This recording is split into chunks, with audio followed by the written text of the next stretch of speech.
दोस्तों, आज हम आपको एक ऐसी बात बताने वाले हैं जो शायद बहुत कम लोगों को मालूम है। और ये बात सीधे अल्लाह के प्यारे नबी हज़रत मोहम्मद मुस्तफ़ा सल्लल्लाहु अलैहि वसल्लम के मुबारक फरमान से ली गई है। दोस्तों, कुछ ही दिनों के बाद में ईद उल अज़हा यानी बकरीद का पाक और मुकद्दस त्यौहार आने वाला है। और इस खुशनुमा मौके पर सबसे पहले आप तमाम भाई बहनों को दिल की गहराइयों से बकरीद मुबारक। अब हम सीधे उस बात पर आते हैं जो आज के इस वीडियो का असली मकसद है। हुजूर सल्लल्लाहु अलैहि वसल्लम ने इरशाद फरमाया कि 3 ऐसे लोग हैं जिन पर कुर्बानी वाजिब नहीं है।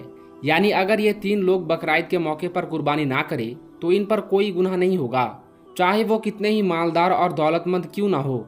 लेकिन इससे पहले कि हम उन 3 लोगों के बारे में बात करें, ये समझना भी बहुत ज़रूरी है कि आखिर बकरीद है क्या, इसे क्यों मनाया जाता है और इस दिन जानवरों की कुर्बानी देने के पीछे क्या इस्लामी हिकमत और तारीखी वाक़या छुपा हुआ है। दोस्तों, बकरीद का ये पाक त्योहार जिलहिज्जा महीने की 10, 11 और 12 तारीख को मनाया जाता है। ईद उल फितर के बाद इस्लाम का ये दूसरा सबसे बड़ा त्योहार है, जिसे सुन्नत इब्राहिमी और ईद कुर्बा के नाम से भी जाना और पहचाना जाता है। अल्लाह के प्यारे नबी हुजूर सल्लल्लाहु अलैहि वसल्लम ने साफ तौर पर फरमाया कि बकरीद पर कुर्बानी करना हर उस मुसलमान मर्द और औरत पर वाजिब है जिन पर सदकाए फितर वाजिब होता है। यानी जो लोग साहिब निसाब हैं, जिनके पास इतनी दौलत और माल है कि ज़कात फ़र्ज होती है, उन तमाम लोगों पर बकरीद के दिन कुर्बानी देना फ़र्ज और वाजिब है। और जो लोग इस हैसियत के बावजूद कुर्बानी ना करें, उनके बारे में आप सल्लल्लाहु अलैहि वसल्लम ने बेहद सख्त लहजे में फरमाया कि जो शख्स कुर्बानी करने की हैसियत रखता हो और फिर भी कुर्बानी ना करे तो उसे चाहिए कि वो हमारी ईदगाह के करीब भी ना भटके। सोचिए, नबी करीम सल्लल्लाहु अलैहि वसल्लम की नाराज़गी किस हद तक थी कि ऐसे शख्स को ईदगाह के पास आने से भी रोका गया। लेकिन इसी के साथ हुजूर सल्लल्लाहु अलैहि वसल्लम ने रहम और मेहरबानी के साथ ये भी फरमाया कि ऐसे 3 लोग हैं जिन पर कुर्बानी की कोई जिम्मेदारी नहीं है। पहला वो शख्स जो सफ़र में हो, यानी जो इंसान अपने घर और वतन से 92.5 किलोमीटर या उससे ज़्यादा दूर चला गया हो और वो मुसाफिर की हालत में हो, तो ऐसे शख्स पर कुर्बानी वाजिब नहीं है, चाहे वो कितना ही अमीर और मालदार क्यों ना हो। हालांकि इसमें एक ज़रूरी मसला ये भी है कि अगर वो शख्स उस जगह पर 15 दिन से कम रुकने का इरादा रखता है तो वो मुसाफिर शुमार होगा और कुर्बानी उस पर वाजिब नहीं होगी। लेकिन अगर वो शख्स वहाँ 15 दिन या उससे ज़्यादा ठहरने का इरादा रखता है तो वो मुकीम यानी स्थायी माना जाएगा और फिर उस पर कुर्बानी वाजिब हो जाएगी। ऐसे में उसे चाहिए या तो वो खुद वहाँ कुर्बानी करे या अपने घर वालों को खबर भेजे कि वो उसके नाम से घर पर कुर्बानी करवा दे। दूसरा वो शख्स जो काफिर हो, यानी जिसने कलमा नहीं पढ़ा, जो इस्लाम में दाखिल नहीं हुआ, जो अल्लाह और उसके रसूल पर ईमान नहीं रखता, ऐसे शख्स पर कुर्बानी वाजिब नहीं है, क्योंकि हुजूर सल्लल्लाहु अलैहि वसल्लम ने खुद फरमाया कि कुर्बानी हर मुसलमान मर्द और औरत पर वाजिब है, जिसका सीधा मतलब ये है कि कुर्बानी का हुक्म सिर्फ और सिर्फ मुसलमानों के लिए है, काफिरों के लिए नहीं। तीसरा वो जो बच्चा हो या पागल हो, यानी नाबालिग बच्चे जिन पर अभी शरई अहकाम लागू नहीं हुआ, और वो लोग जो दिमागी तौर पर ठीक नहीं है यानी मजनून है, इन दोनों पर भी कुर्बानी वाजिब नहीं है। इनको भी कुर्बानी करना माफ़ है, और अगर ये लोग कुर्बानी ना करें तो इन पर कोई गुनाह नहीं होगा। अब दोस्तों, हम आपको बताते हैं कि बकरीद पर कुर्बानी की ये रिवायत शुरू कहाँ से हुई और इसके पीछे कौन सा ऐसा ईमान अफरोज और रूह को झकझोर देने वाला वाक़या है जो सदियों से मुसलमानों के दिलों में जिंदा है। दोस्तों, अल्लाह ताला अपने नबियों और पैगंबरों से बेपनाह मोहब्बत करते हैं, लेकिन जिसे जितना ज़्यादा चाहते हैं उसका इम्तिहान भी उतना ही सख्त लेते हैं। और इसी सिलसिले में एक बार हज़रत इब्राहीम अलैहिस्सलाम का वो आजमाइश हुई जो रहती दुनिया तक याद रखी जाएगी। हज़ारों साल पहले की बात है। एक रात हज़रत इब्राहीम अलैहिस्सलाम गहरी नींद में थे कि उन्होंने एक ख्वाब देखा। उस ख्वाब में अल्लाह ताला की तरफ से आवाज़ आई कि ऐ इब्राहीम, अपनी सबसे प्यारी और सबसे अजीज चीज़ मेरी राह में कुर्बान करो।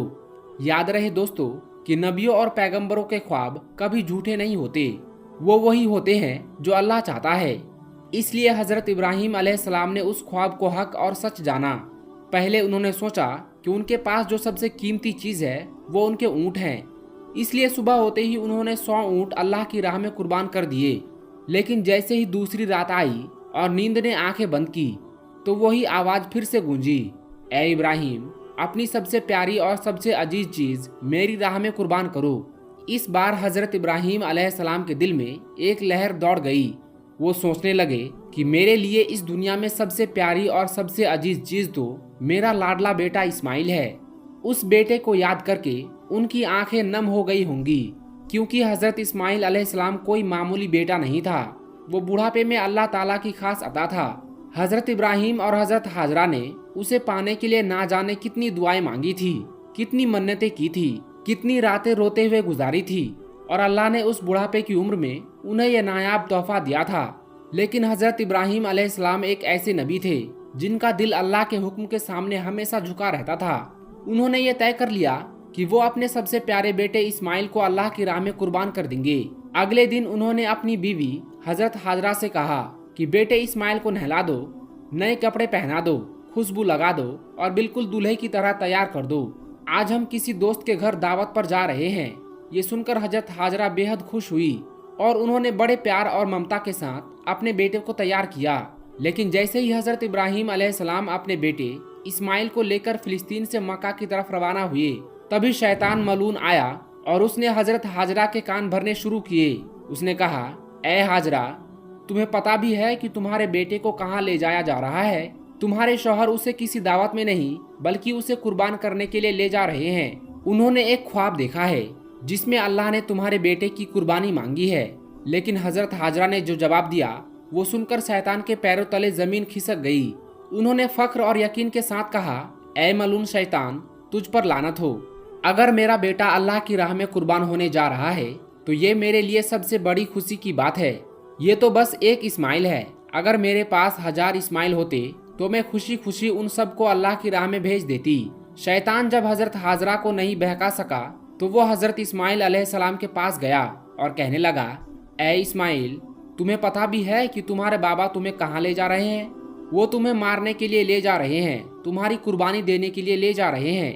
तो हजरत इस्माइल अलैहिस्सलाम ने इत्मीनान और सुकून के साथ फरमाया कि अगर मैं अल्लाह की राह में कुर्बान हो जाऊं तो मुझसे बड़ा खुशनसीब फिर कौन होगा। यह जवाब सुनकर शैतान एक बार फिर नाकाम हुआ।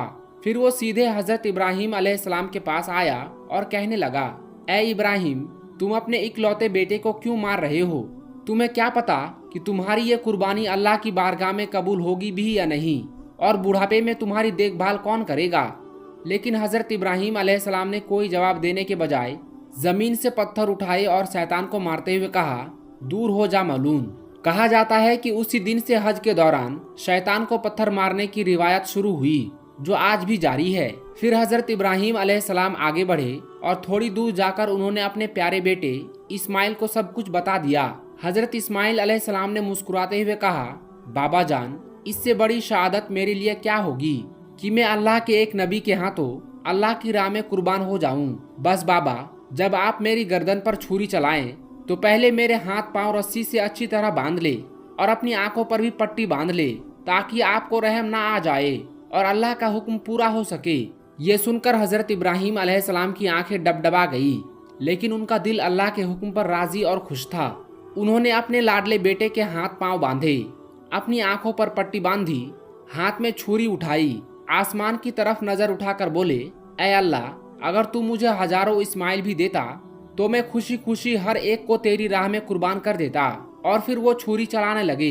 लेकिन उसी लम्हे अल्लाह ताला ने हजरत जिब्राइल अलैहिस्सलाम को हुक्म दिया कि जाओ, जन्नत से एक दुम्बा लेकर जमीन पर जाओ और इस्माइल की जगह उसे रख दो।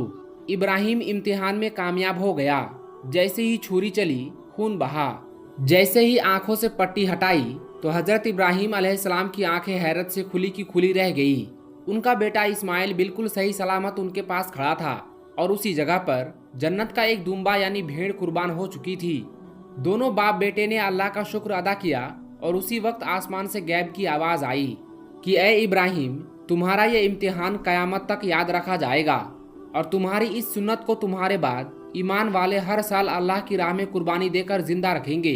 दोस्तों, तभी से बकरीद पर कुर्बानी का यह मुकद्दस सिलसिला शुरू हुआ, जो आज भी पूरी दुनिया में लाखों करोड़ों मुसलमान बड़े जज्बे और श्रद्धा के साथ जारी रखते हैं। हिंदुस्तान, पाकिस्तान और बांग्लादेश जैसे देशों में ये त्योहार 3 दिन तक मनाया जाता है, जबकि खाड़ी देशों में ये जश्न 7 दिनों तक चलता है। इस मौके पर बकरा, दुम्बा और दूसरे हलाल जानवरों की कुर्बानी दी जाती है اور قربانی کے گوشت کو 3 برابر حصوں میں بانٹا جاتا ہے۔ ایک حصہ غریبوں اور ضرورت مندوں میں، ایک حصہ رشتہ داروں میں اور ایک حصہ خود کے گھر کے لیے۔